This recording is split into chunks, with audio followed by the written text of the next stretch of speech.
Hey everybody, welcome back to Record-ology.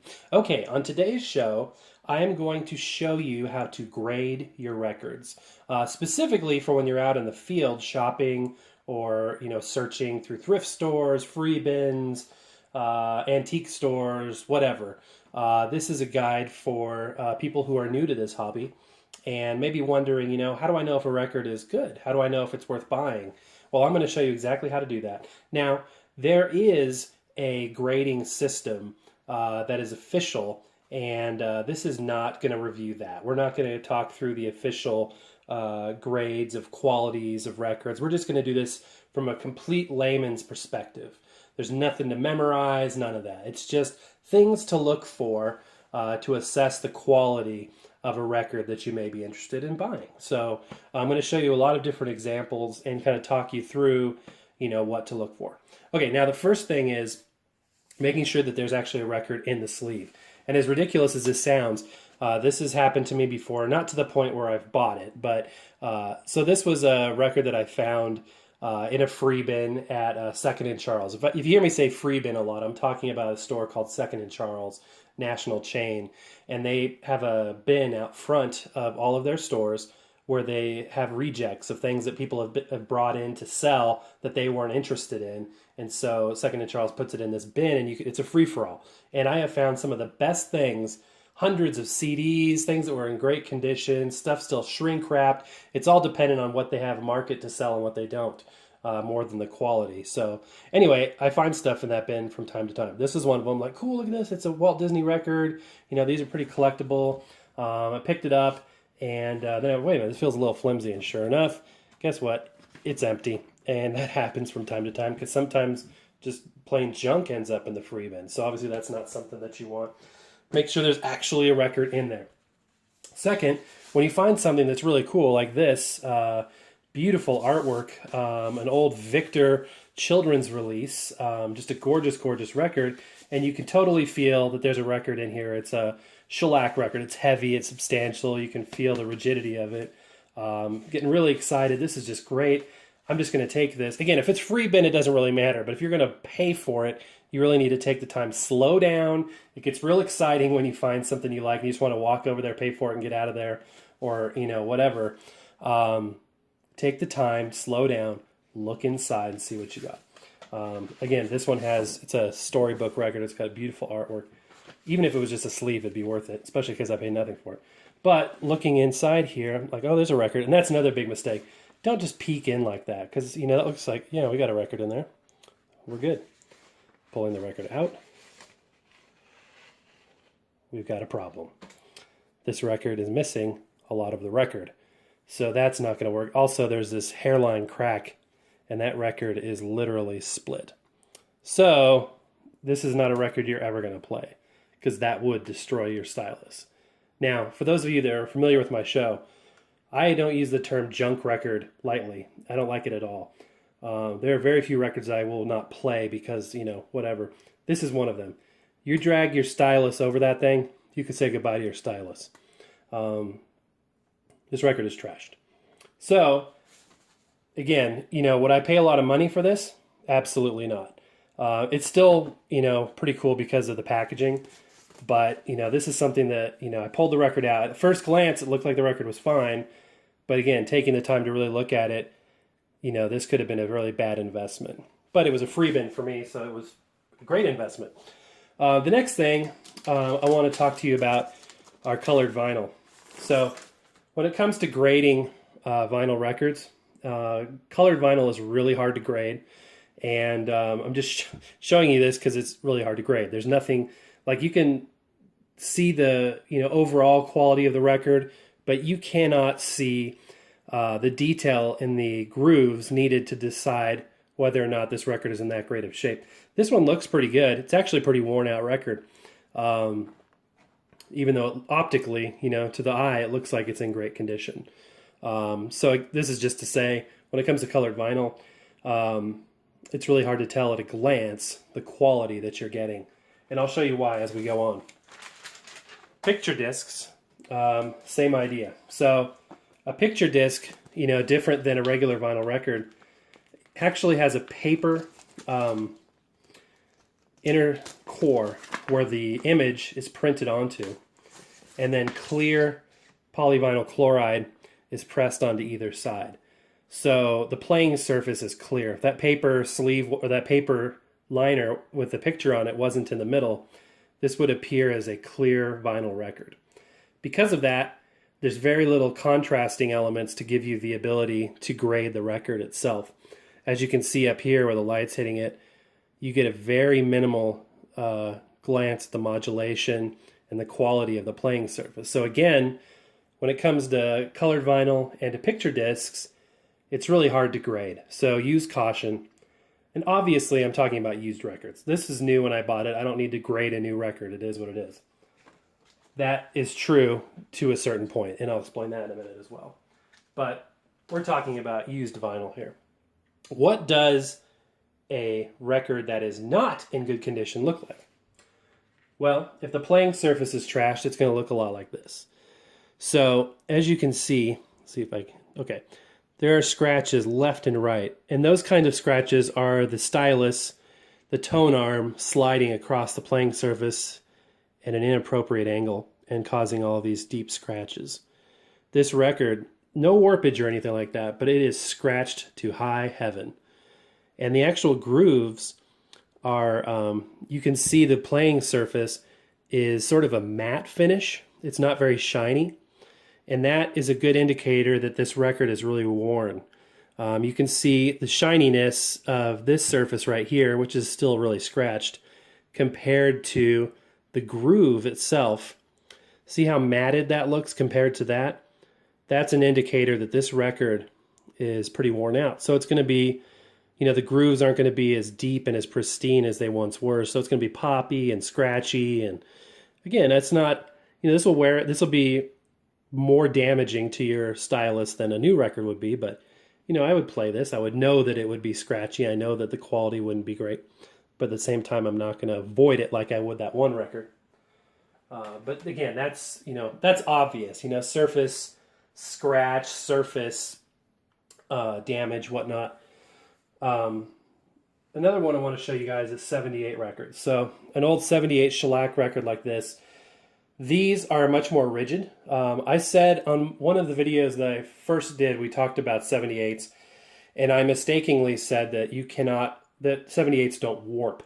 78s do warp. It's rare to find a warped 78 because they are much more rigid and less susceptible to warpage than a vinyl record. But it does happen. Anyway, so that's one thing you want to look for, warpage on all discs, and we're going to talk about that in a minute. But when it comes to 78s, again, you can look at that playing surface, and you see how the modulation down here is very, let me get that in good focus there. Do you see how that modulation there is really shiny? And you can see the squiggles in the grooves there, which is the modulation. The louder passages actually leave a visible groove modulation there, which is much more visible on a 78 because the groove is larger. It's a 3 mil groove versus a 1 mil groove on a vinyl record. So that tells me that this record's in pretty dang good condition. I don't see any major scratches. I see good modulation, good shininess to the playing surface, which is important. And again, that's to your naked eye.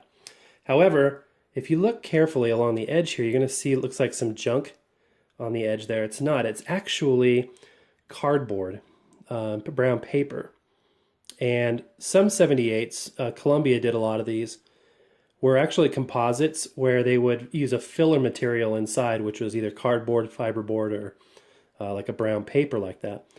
You got to be careful that that doesn't, you know, stick out so much that it's going to cause damage. It's far enough away from the playing surface here where you're probably not going to have an issue.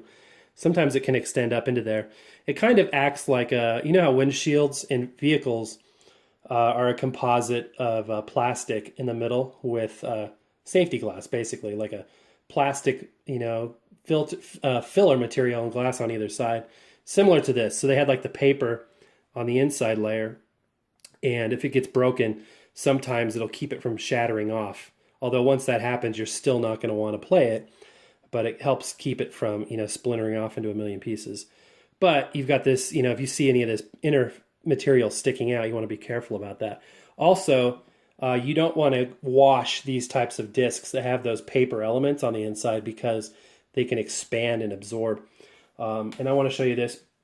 Prepare to be traumatized, vinyl snobs. So here's a wonderful record in great condition. This record was damaged extensively, as you can tell.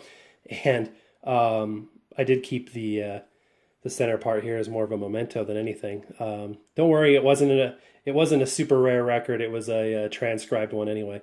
But I wanted to show you this. Do you see this bump right there? And again, let me get a better focus here. I'm sorry all of this is happening down in the corner, which is kind of where I'm positioned. But this record, some of the inner material absorbed some moisture and started bubbling up there. So this is just really to show you that. So when this record was laying down on this side, it wouldn't be completely level because of that bubbling there. And again, this is just, minimal impact to your listening pleasure, so to speak, but it would keep it from being completely flat, and therefore it would impact it would probably have a little bit of a wobble to it when it played, which could impact the sound.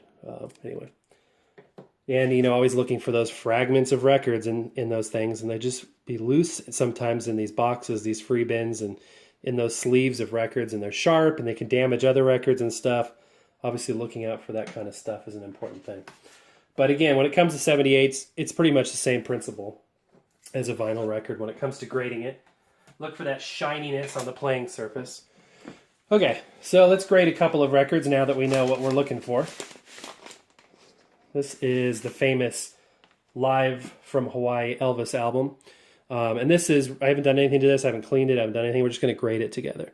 Now you can see that playing surface has sort of a rainbow sheen to it. That tells me that the record is in pretty good shape. That playing surface isn't worn down, it's not too matted.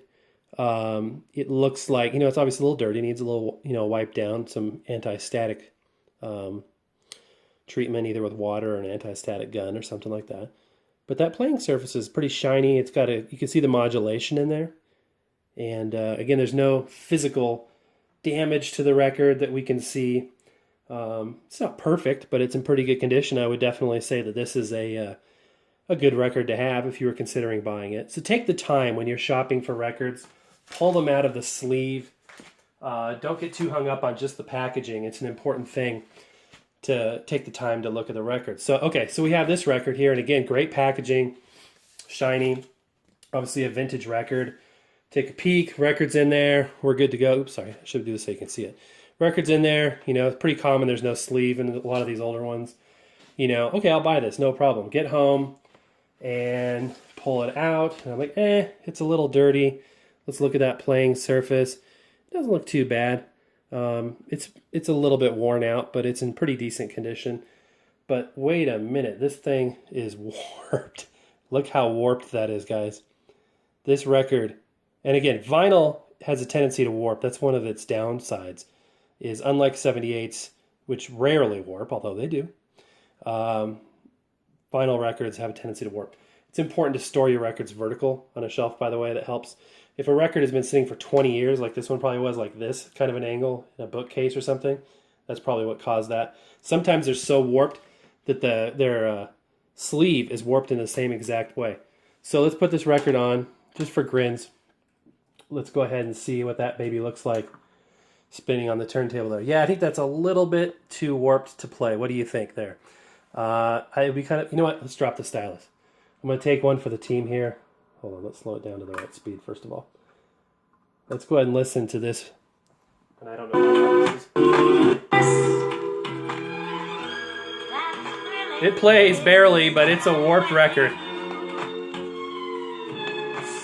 My poor tone arm there, it's really having to ride that one out. So obviously that record is not in very good condition. There are ways, and maybe we'll do a show on it, how to flatten out your records using heat and press them together with heat. But yeah, that one as it stands right now is pretty much warped. All right, a couple more to go through and we'll be done. Here's an RCA. This is a Dynaflex disc. We've talked about those in the past. So it's super thin. But let's look at it. We got that rainbow sheen to the playing surface. Looks like it's in good condition. I would say this would be a good investment. Here is a brand new record, this Lady Gaga record. It's a 180 gram vinyl pressing, audiophile pressing. And, you know, I do find, though, that modern vinyl pressings are lower quality than vintage ones. I've had some that come scratched right out of the packaging. This one they didn't finish the edge. It's like, you know, when they're pressed, usually they go through and they round out the edges with kind of a bevel. This thing is like just squared off, and it's really sharp on the edges. It's kind of bizarre. But obviously this record has been played maybe once or twice, and the playing surface is in pretty good condition, as you would expect. You got that rainbow sheen, that gloss. You can see the modulation in it. No warpage. It's in pretty good condition. And that's what you would expect when a record is brand spanking new.